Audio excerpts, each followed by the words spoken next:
Welcome to Americana Archives. Today's headline is the uses of an enemy. It says, always keep an enemy on hand, a brisk, active enemy. Remark the uses of an enemy. Number 1. The having one is proof that you are somebody. Wishy-washy, empty, worthless people never have enemies. Men who never move never run against him. To be run against is proof of existence and position. To run against something is proof of motion. Number 2. An enemy is, to say the least, not partial to you. He will not flatter. He will not exaggerate your virtues. It is very probable that he will slightly magnify your faults. The benefit of that is twofold.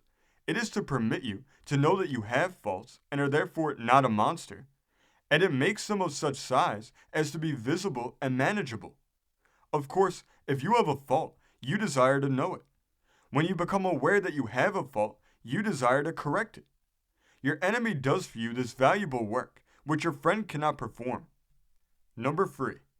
In addition, your enemy keeps you wide awake. He does not let you sleep at your post. There are two that always keep watch, namely the lover and the hater. Your lover watches that you may sleep.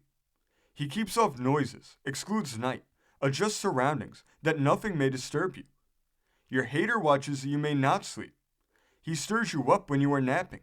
He keeps your faculties on the alert. Even when he does nothing, he will have put you in such a state of mind that you cannot tell what he will do next, and his mental qui vive must be worth something. Number 4. He is a detective among your friends. You need to know who your friends are and who are not, and who are your enemies. The last of these three will discriminate the other two. When your enemy goes to one who is neither friend nor enemy and assails you, the indifferent one will have nothing to say or chime in. Not because he is your enemy, but because it is so much easier to assent than to oppose, and especially than to refute. But your friend will take up cudgels for you on the instant. He will deploy everything and insist on proof, and proving is very hard work. There is not a truthful man in the world that could afford to undertake to prove 1/10 of all his assertions. Your friend will call your enemy to the proof, and if the indifferent person, through carelessness, repeats the assertions of your enemy, he is soon made to feel the inconvenience thereof by the zeal your friend manifests.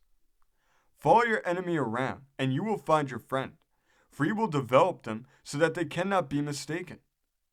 The next best thing to having 100 real friends is to have one open enemy.